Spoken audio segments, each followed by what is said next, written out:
so lonely, broken angel. I'm so lonely. Hello and welcome to GMT. I'm Lucy Hawkins. President Trump has threatened to stop U.S. aid payments to the Palestinians, who he says are no longer willing to talk peace. It follows his controversial recognition of the contested city of Jerusalem as Israel's capital. The president did not say what form the cut might take, but his envoy mentioned the UN's relief agency for Palestinian refugees, known as UNRWA. They run education, health and social programs in the Palestinian territories, Lebanon, Syria and Jordan. So how much money are we talking about, and what might the effect be? Well, the withdrawal would have a significant impact on the UN agency's work, as the US contributes almost 30% of its overall funding. According to UNRWA figures, the United States gave $152 million directly in 2016. It also contributed another $216 million to other projects related to the agency's work.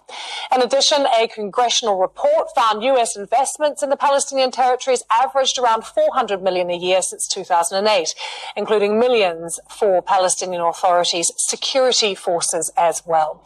Well, let's talk now to Dr. Mustafa Barghouti, who is a member of the Palestinian Legislative Council. He joins me now from Ramallah. Mr. Barghouti, good to see you. I wanted to start by getting your reaction to this tweet from Donald Trump. If I can show our viewers, he said this: we pay the Palestinians hundreds of millions of dollars a year and get no appreciation or respect. He added, with the Palestinians no longer willing to talk peace, why should we make any of these massive future payments to them? Your response? Well, I would first mention the first part of his tweet, which was even more dangerous, because he said in that tweet that he's taking off the issue of Jerusalem from the table of negotiations.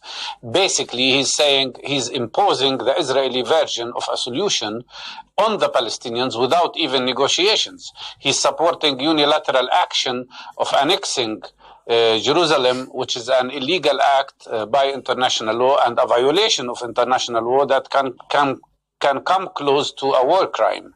So, and yes, still he says Palestinians should come to negotiations or I will cut aid from them. Now, cutting the aid is an act of blackmail, of course, but I must tell you, I don't think he's aware of what he's doing, because the main beneficiary from the American support to the Palestinian Authority is Israel. Most of that support goes to security coordination, which benefits Israel. And actually, it is one form of supporting the costs of Israeli occupation of Palestinian land, the cost of a system of apartheid that Israel has created on Palestinian land. Yes, Mr. Barghouti, that is one part of the funding. But what about this $360 million as well that goes to UNRWA, to Palestinian refugees? If that was cut, what would the effect be in Lebanon and Jordan on Palestinian refugees?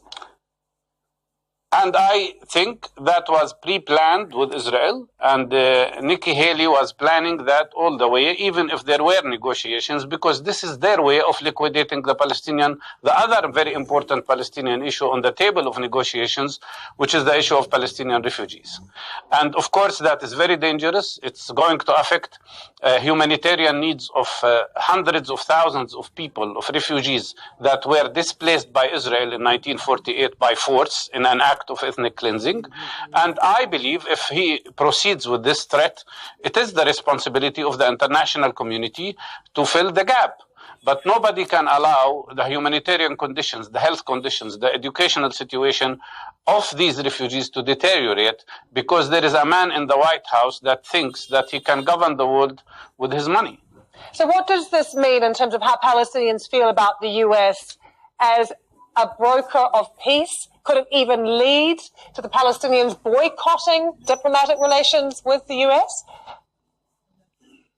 I think the actions of Mr. Trump, including the recognition of Jerusalem as a capital of Israel, and his decision to move his embassy to Jerusalem, as well as now his statement that he's taking off Jerusalem from the table of negotiations, are all acts that have eliminated the possibility that the United States can be a mediator in any peace process.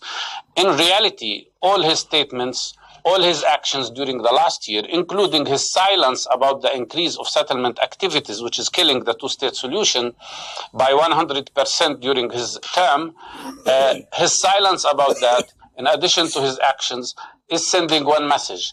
The United States government today is totally biased to Israel, and you cannot be biased to one side and be a mediator between two sides at the same time. He is hurting the United States. He is hurting the image of the United States, and he is hurting the possibility and the chance of peace in this land.